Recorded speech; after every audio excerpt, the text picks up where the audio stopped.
Capítulo 31. Los calabozos subterráneos llamados los pozos. Venganza de Laurencio. Tengo correspondencia con otro prisionero, el padre Balbi. Su carácter. ¿Cómo decido con él mi huida? Estratagema que me sirve para hacerle llegar mi espontón. Éxito feliz. Me dan un compañero infame. Su retrato. Me hallaba en este estado de ansiedad y de desesperación cuando vinieron 2 esbirros a traerme mi cama. Volvieron a salir inmediatamente para traerme el resto de mis efectos y pasaron 2 horas antes de que yo volviese a ver a nadie, aunque la puerta de mi nuevo calabozo había quedado abierta. Este retraso, que no era natural, hacía nacer en mí una multitud de ideas, pero no podía fijarme en ninguna. Únicamente sabía que debía temerlo todo, y esta incertidumbre me obligaba a hacer toda clase de esfuerzos para tranquilizar mi ánimo y hallarme en estado capaz de resistir todas las desdichas que me amenazaban. Además de los plomos y las 4, los inquisidores de Estado tenían 19 horribles prisiones bajo tierra en el mismo palacio ducal, calabozos terribles destinados a los desgraciados a quienes no se quiere condenar a muerte, aunque por sus crímenes se los juzgue dignos de ella. Todos los jueces soberanos de tierra han creído siempre hacer una gran gracia a ciertos criminales, concediéndoles la vida, cuando sus acciones habían merecido la muerte. Pero muchas veces se sustituye este dolor momentáneo con la situación más horrible, tan horrible que a cada instante sus sufrimientos se renuevan y es 1000 veces peor que la muerte. Considerando el asunto bajo el punto de vista religioso y filosófico, estas conmutaciones de penas no pueden ser consideradas como una gracia, mientras el desgraciado a quien se concede no lo considere así.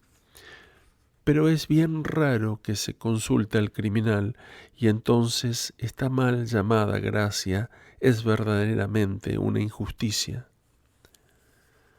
Estas prisiones subterráneas parecen exactamente tumbas, pero se las llama los pozos porque siempre penetran en ellos 2 pies de agua del mar a través de la misma reja por donde reciben una escasísima luz. Esta reja no tiene más que 1 pie de cuadrado. A menos que el desgraciado condenado a vivir en estas cloacas impuras no quiera tomar un baño constante de agua salada, se ve precisado estar todo el día sentado sobre un tablado que le sirve de alacena y en el que se encuentra un escuálido jergón. Por la mañana se le suministra un cántaro de agua, una sopa que solo tiene de ella el nombre, y una ración de pan de munición que tiene que comerse enseguida si no quiere ver la presa de las grandes ratas de mar que en aquellas horribles estancias abundan. Por lo general, los desgraciados a quienes se encierra en los pozos son condenados a acabar allí sus días, y hay algunos que en ellos alcanzan una gran vejez. Un bandido que murió mientras yo estaba en los plomos había pasado en ellos 37 años, contando ya 40, cuando allí entró. Convencido de haber merecido la muerte, es posible que su conmutación de pena le hubiera parecido una gracia, porque hay seres que no temen más que la muerte. Se llamaba Beguelino. Era francés y había servido como capitán en las tropas de la República durante la última guerra contra los turcos en 1716. Peleó a las órdenes del general conde de Schubenburg, que obligó al gran visir a levantar el sitio de Corfú. Este beguelino servía de espía al general, se disfrazaba de turco y así se introducía en el campo de los musulmanes, pero al mismo tiempo que servía al conde, servía también al gran visir, y convicto de este doble espionaje, es verdad que se le hizo una gracia enviándole a morir en los pozos. No pudo hacer más que aburrirse y pasar hambre, pero con su carácter infame, quizá repitió muchas veces «Dum vita super est, bene est». Con tal de no morir, todo puede pasar. He visto en el Spielberg, en Moravia, prisiones bien horribles. La clemencia arrojaba a ellas a los criminales condenados a muerte y jamás ninguno pudo resistir. ¡Qué clemencia! Durante las 2 horas mortales que duró mi espera, entregado a los pensamientos más sombríos y a combinaciones a cual más desgraciadas, no cesaba de figurarme que se me iba a sumergir en uno de aquellos horribles agujeros, lugar horroroso donde el desgraciado se alimenta de esperanzas quiméricas o donde debe verse siempre asaltado y devorado por terrores pánicos y no razonados. El tribunal, dueño de las habitaciones todas del palacio, podía bien meter en el infierno al que hubiera intentado escapar del purgatorio. Oí por fin pasos precipitados, y bien pronto vi delante de mí a Laurencio, desfigurado por la cólera, arrojando espuma por la boca, presa de la mayor rabia y blasfemando de Dios y de todos los santos. Empezó por mandarme le entregara el hacha y los útiles de que me había servido para atravesar el tablado y declararle quién era el esbirro que me los había proporcionado. Le respondí sin moverme y con mucha sangre fría, que ignoraba de qué me hablaba. A esta respuesta ordenó que se me registrase, pero levantándome con aire resuelto amenacé a aquellos pícaros y desnudándome completamente les dije que cumplieran la orden registrando mis ropas, pero que ninguno me tocase. Examinaron y vaciaron los colchones y el jergón, dieron 1000 vueltas a los almohadones de mi butaca, pero nada encontraron. ¿No queréis decirme dónde están los instrumentos con que habéis perforado el piso de vuestro calabozo? Pero ya se encontrarán los medios de haceros hablar. Si es verdad que yo he hecho un taladro en alguna parte, diré que sois vos quien me ha procurado los medios para ello y que os he devuelto todo. A esta amenaza que hizo sonreír de aprobación a todos los que le seguían y a quienes probablemente habría irritado con alguna de sus malditas frases, dio una patada en el suelo, se tiró de los cabellos y salió de allí como un endemoniado. Sus gentes volvieron y me trajeron todos mis efectos a excepción de mi piedra y mi lámpara. Antes de salir del corredor y después de haber cerrado mi calabozo, cerró las 2 ventanas por las que recibía un poco de aire. Me encontré entonces reducido a un pequeño espacio por el que no podía recibir el menor soplo de aire de ninguna parte. Sin embargo, mi situación no me aterró más que a medias, porque no esperaba salir tan bien librado.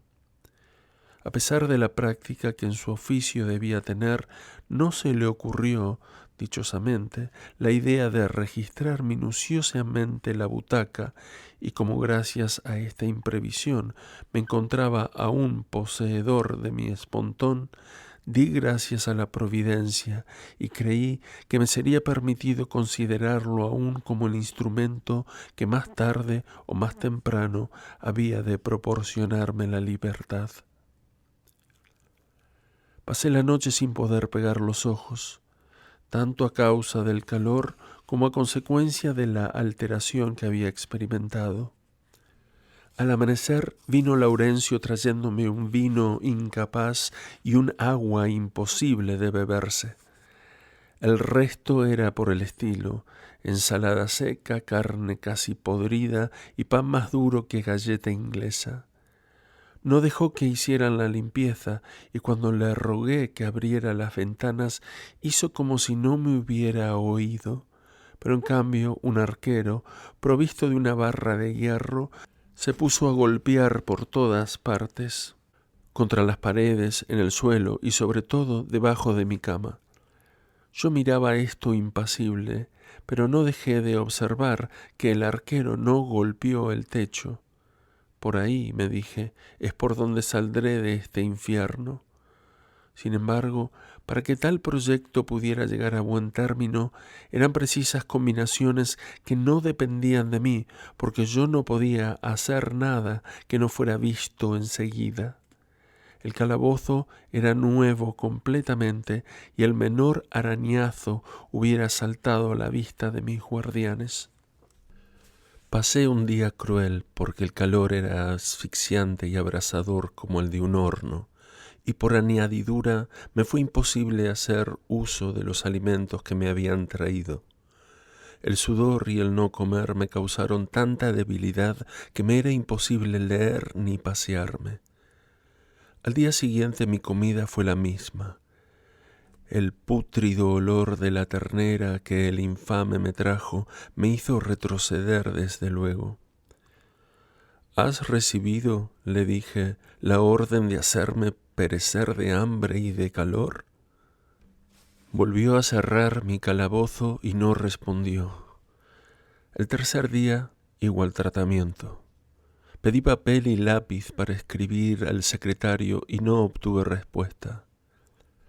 Desesperado, comí mi sopa, mojando el pan en un poco de vino de Chipre, y me resolví a adquirir fuerzas para poder el día siguiente vengarme de Laurencio, clavándole mi espontona en la garganta. Aconsejado por el furor, me parecía no tener otro partido que tomar. La noche me calmó y al día siguiente, en cuanto aquel verdugo apareció, me contenté con decirle que le mataría tan pronto como hubiese recobrado mi libertad. No hizo más que reírse de mi amenaza y partió sin haber despegado siquiera los labios. Comenzaba ya a creer que obraba así por orden del secretario, a quien debía haber declarado todo. Yo no sabía qué hacer. Luchaba entre la paciencia y la desesperación. Mi situación era terrible y me sentía morir de inanición. Por fin, el octavo día, con una voz de trueno y la rabia en el corazón, le ordené en presencia de los arqueros y dándole la noble calificación de infame verdugo que me diera cuenta de mi dinero. Me respondió tan solo que me la daría al día siguiente. Entonces, viendo que se disponía a salir, tomé el cubo y me dirigí a verterlo en el corredor. Previendo mi deseo, ordenó a un arquero que lo tomara, y para evitar la infección durante aquella desagradable faena, abrió una ventana que volvió a cerrar después de haber arrojado aquella podredumbre. A pesar de mis gritos, quedé sumergido en aquella pestilente atmósfera. Juzgando que aquel desagradable pero indispensable servicio era debido a las injurias que le había dirigido, me dispuse a tratarle peor aún al día siguiente. Pero cuando apareció calmóse mi furor, porque antes de presentarme mi cuenta, me entregó una cesta de limones que me enviaba el señor de Bragadino, así como una gran botella de agua que juzgué buena y un hermoso pollo asado muy apetitoso. Además, uno de los arqueros abrió enseguida las dos ventanas. Cuando me presentó su cuenta no examiné más que la suma y le dije que le diera a su mujer lo sobrante, a excepción de un sequí que le mandé entregar a los arqueros que con él estaban. Esta pequeña generosidad me cautivó el agradecimiento de aquellos infelices, que me dieron las gracias con mucha efusión. Laurencio, que se había quedado de intento solo conmigo, me dirigió así la palabra. Me habéis dicho ya, Señor, que es de mí mismo de quien habéis recibido los objetos necesarios para hacer aquel enorme agujero. Así es que ya no estoy curioso por saberlo, pero ¿queréis decirme, por favor, quién os proporcionó las cosas necesarias para haceros una lámpara? También vos mismo. Oh, lo que es por ahora estoy confundido, pero no creía que el ingenio consistiese en el descaro. No miento, vos sois quien con vuestras propias manos me habéis dado todo lo que era necesario, aceite, pedernal, pajuelas, lo demás yo lo tenía. Tenéis razón, pero ¿podrías convencerme con tanta facilidad de que yo os he provisto de los instrumentos para abrir el boquete? Seguramente, porque nada he recibido más que de vos. Misericordia, ¿qué es lo que escucho? Decidme, pues, ¿cómo os he dado un hacha? Os lo diré todo, y no diré sino la verdad, pero ha de ser en presencia del secretario. Yo no quiero saber nada, y os creo. Sobre todo os pido guardar silencio, pues os debéis hacer cargo de que soy un pobre hombre y que tengo hijos. Y se fue sujetándose la cabeza entre las manos. Me felicité con todo mi corazón por haber hallado el medio de hacerme temer de aquel bribón, al cual estaba escrito que yo debía costarle la vida. Vi que su propio interés le obligaba a no hacer conocer a sus amos y señores nada de lo que había pasado. Había yo ordenado a Laurencio que me comprara las obras de Maffei. Este gasto le disgustaba y no se atrevía a decírmelo. Me preguntó qué necesidad podía sentir de nuevos libros cuando tantos tenía. Ya los he leído todos y necesito otros, le dije. Yo haré que alguno de los que hay aquí os preste sus libros y vos podéis prestarle los vuestros si queréis. Así ahorraréis vuestro dinero. Quizá pueden ser novelas si no me gustan. Son libros de ciencia, y os equivocáis si creéis ser la única gran cabeza que aquí se encierra. Ojalá, así lo veremos. Aquí tenéis un libro que presto a esa gran cabeza, y espero que me traeréis otro. Le había entregado el Rationarium de Petau, y 4 minutos después me trajo el primer volumen de Wolf. Bastante contento, le dije que ya no necesitaba el Maffei, y esto le causó una gran alegría. No tan satisfecho de entretenerme con esta sabia lectura como de poder entablar correspondencia con alguien que pudiera secundarme en mi proyecto de huida, proyecto que encerraba en mi cabeza, abrí el libro en cuanto Laurencio salió, y mi alegría fue extrema al leer sobre una hoja la paráfrasis de estas palabras de Séneca. Calamitosus est animus futuri anxius. El hombre que piensa en las desgracias futuras es muy infeliz. Hecha en 6 buenos versos. Hice al instante otros 6, y he aquí el expediente que llamé en mi ayuda para poder escribirlos. Había dejado crecer la uña del dedo meñique de mi mano derecha para servirme de ella como de un limpiaoídos, y era ya bastante larga, y la corté en punta y obtuve así una pluma. No tenía tinta y pensaba darme un pinchazo para escribir con mi sangre, cuando se me ocurrió que el agua sucia que las paredes recién construidas destilaban podía fácilmente reemplazar la tinta. Además de los 6 versos, escribí el catálogo de las obras que tenía y lo coloqué en el lomo del mismo libro. Conviene tener presente que en Italia los libros están generalmente encuadernados en pergamino, de manera que el tomo, al abrirse, forma una especie de bolsa.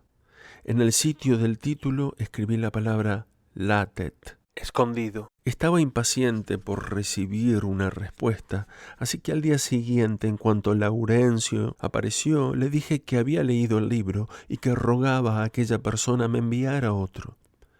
Un momento después me trajo el segundo volumen. Tan pronto como quedé solo, lo abrí y encontré en él una hoja escrita en latín y que contenía estas palabras.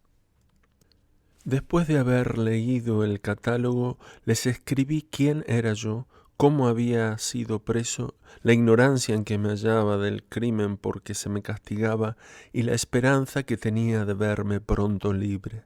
Balbi me escribió enseguida una carta de 16 páginas.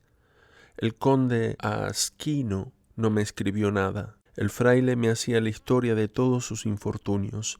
Hacía 4 años que estaba detenido y era por haber obtenido los favores de 3 muchachas con las que había tenido 3 hijos que cometió la candidez de bautizar con su nombre. La primera vez pagó con un sermón de su superior. La segunda se le había amenazado con un castigo y por fin la tercera se le había encerrado. El padre superior de un convento le enviaba comida todas las mañanas. En su carta me decía que el superior y el tribunal eran unos tiranos, porque no tenían ninguna autoridad sobre su conciencia, que como estaba persuadido de que los 3 hijos eran suyos, había juzgado que procediendo honradamente no debía privarles de la ventaja que podían sacar de su nombre. Terminaba diciéndome que no había podido eximirse de reconocer públicamente sus hijos a fin de que la calumnia no los atribuyese a otros, lo cual habría dañado la reputación de las 3 honradas muchachas con quienes los había tenido, que por lo demás no había podido ahogar la voz de la naturaleza que le hablaba en favor de aquellas inocentes criaturas. Acababa con estas palabras. No hay riesgo de que mi superior caiga en la misma falta, porque su ternura no es activa más que para con sus discípulos. Esto era bastante para darme a conocer a mi hombre. Original, sensual, mal razonador, malvado, tonto, imprudente, ingrato, con todo se encontraría muy desgraciado sin el conde Asquino, que tenía 70 años, libros y dinero. Sin embargo, empleaba 2 páginas en decirme mal de él, pintándome sus defectos y ridiculeces. En el mundo yo no hubiera respondido a un hombre de este carácter, pero bajo los plomos tenía necesidad de sacar partido de todo. Encontré en el lomo del libro un lápiz, plumas y papel, lo que me puso en estado de escribir con toda comodidad. El fraile me hacía también la historia de todos los prisioneros que estaban en los plomos y de los que habían estado durante los 4 años de su permanencia. Me decía que Nicolás era el arquero que en secreto le compraba todo lo que quería y el que le decía el nombre de los prisioneros y cuántas noticias tenía. Y para convencerme me relataba todo cuanto le había contado referente al boquete que yo había abierto. Me decía que se me había sacado de aquel calabozo para encerrar en él al patricio Priuli, que Laurencio había empleado 2 horas en reparar el destrozo que yo había hecho y que había intimado el secreto al carpintero, al herrero y a todos los arqueros bajo pena de la vida.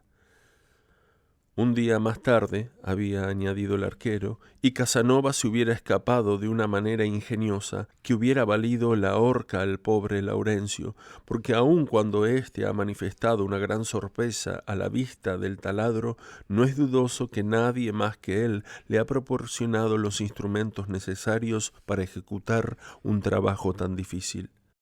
Nicolás me ha dicho, añadía mi corresponsal, que el señor de Bragadino le ha prometido 1000 sequíes y puede facilitaros los medios de evasión, pero que habiendo sabido Laurencio, se vanagloria de ganar la recompensa sin exponerse, obteniendo por medio de su mujer vuestra libertad de la complacencia del señor Diedo. Por su parte, ninguno de los arqueros se atrevía a hablar de lo que había pasado, por temor de que Laurencio, si salía de ello bien liberado, no se vengara de ellos haciendo que fueran despedidos. Me rogaba el padre Balbi que le contara el suceso con todos sus detalles y que le dijera cómo me había procurado los útiles, añadiendo que contara con su discreción. Yo no dudaba de su curiosidad, pero sí mucho de su discreción, máxime cuando su misma petición le denunciaba como el más indiscreto de los hombres.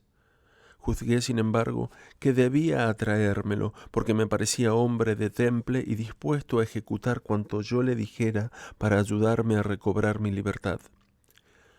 Púseme a escribirle, pero me asaltó una sospecha que me hizo suspender el envío de lo que había escrito.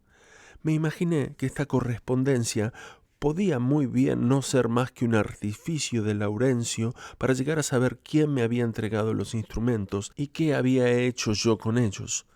Para satisfacerle sin comprometerme, le escribí que había realizado aquel trabajo por medio de un fuerte cuchillo que tenía y que había dejado sobre el dintel de la ventana del corredor. En menos de 3 días, esta falsa confidencia tranquilizó mi espíritu sobre la sospecha que había concebido, pues Laurencio no registró la ventana, cosa que no hubiera dejado de hacer si la carta hubiese sido interceptada. Además, el padre Balbi me escribía que ya sabía que podría obrar en mi poder aquel gran cuchillo, porque Laurencio le había dicho que no se me había registrado antes de encerrarme. Laurencio no había recibido orden para ello y quizá esta circunstancia le hubiera salvado si yo hubiera conseguido realizar mi escapatoria, porque su opinión era que al entregarle un hombre el jefe de los arqueros debía ya estar registrado. El arquero mayor, por su parte, me podía asegurar que yo no tenía armas, pues me había visto salir de mi cama completamente desnudo y se habían registrado mis ropas. Este conflicto les hubiera disculpado a uno y a otro. El monje terminaba por rogarme que le enviase mi cuchillo por medio de Nicolás, de quien podía fiarme. Me parecía inconcebible la ligereza de este fraile. Le escribí que no me encontraba dispuesto a fiarme de Nicolás y que mi secreto era tal que no podía confiarlo al papel. Sus cartas me divertían, sin embargo. En una de ellas me daba la razón de por qué se tenía encerrado bajo los plomos al conde Asquino, a pesar de su impotente estado, pues era de una corpulencia enorme y habiéndose roto una pierna que le habían curado muy imperfectamente, casi no podía moverse. Me decía que este conde, como no era rico, ejercía en Údime de abogado y como tal defendía en el consejo de la villa a los labriegos contra la nobleza que, usurpadora por instinto, quería privarles del derecho de sufragio en la asamblea provincial. Las pretensiones de los labriegos alteraban la paz pública y para reducirlos por el derecho del más fuerte, los nobles se dirigieron a los inquisidores de Estado, quienes ordenaron al conde abogado que abandonara a sus clientes. El conde respondió que el código municipal le autorizaba a defender la Constitución y no quiso obedecer. Los inquisidores le hicieron prender, a pesar del código, y desde hacía 5 años respiraba el saludable aire de los plomos. Tenía, como yo, 50 sueldos por día, pero con la facultad de disponer de este dinero. El fraile, que jamás había tenido un cuarto, me decía muchas cosas respecto a la avaricia de su compañero. También me manifestó que en el calabozo del otro lado de la sala había 2 gentilhombres de las 7 villas, que igualmente habían sido detenidos por desobediencia y que el uno se había vuelto loco y lo tenían amarrado. Me decía también por fin que en otro calabozo había 2 notarios. Habiendo disipado completamente mis sospechas, he aquí cómo razonaba. Quiero procurarme la libertad a toda costa. El espontón que tengo es excelente, pero es imposible que me sirva de él, porque todas las mañanas examinan mi calabozo por todas partes, excepto en el techo. Si quiero salir de aquí, es preciso que sea por el techo, pero para lograrlo necesito un agujero que desde el suelo no lograría ejecutar con éxito, puesto que no es asunto de un día. Me hace falta un auxiliar que podrá escaparse conmigo. No tenía mucho donde escoger y mi idea no podía recaer sino en el fraile. Este tenía 38 años y aunque no poseyese mucha sensatez, yo pensaba que el amor a la libertad, que es la primera necesidad del hombre, le daría bastante resolución para ejecutar las instrucciones que yo le transmitiera.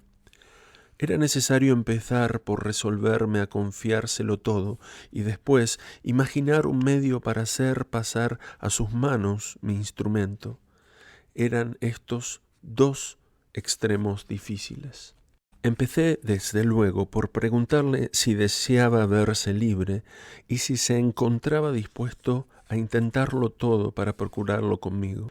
Me respondió que su camarada y él eran capaces de todo para romper sus cadenas, pero añadía que era inútil quebrarse la cabeza haciendo proyectos irrealizables.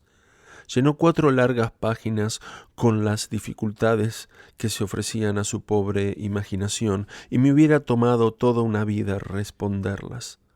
Le respondí que las dificultades generales no me preocupaban y que al hacer mi plan no había cuidado más que de las dificultades particulares, que éstas serían vencidas, y acababa dándole mi palabra de honor de ponerlo en libertad si él quería comprometerse a ejecutar al pie de la letra todo lo que yo le prescribiese. Él me lo prometió. Le indiqué que poseía un espontón de unas 20 pulgadas de largo y que por medio de este instrumento podía él taladrar el techo de su calabozo para salir, que enseguida atravesaría el muro que nos separaba y que por esta comunicación nos reuniríamos rompiendo después el techo y ayudándonos a salir por el boquete. Esto conseguido, vuestra tarea estará concluida y empezará la mía. Yo os pondré en libertad a vos y al conde Asquino. Me respondió que aun cuando me sacara del calabozo, no por eso quedaría yo menos prisionero, y que nuestra situación no cambiaría sino únicamente por encontrarnos en el desván, que también se hallaba cerrado con 3 fuertes puertas.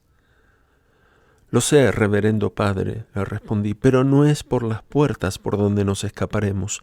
Tengo trazado mi plan y estoy seguro del éxito.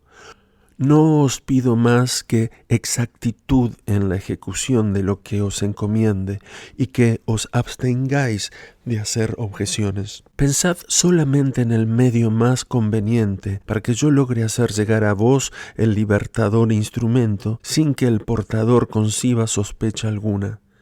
Entretanto, haced comprar por el carcelero unas 12 de imágenes de santos, lo bastante grandes para cubrir con ellas las paredes de vuestro calabozo.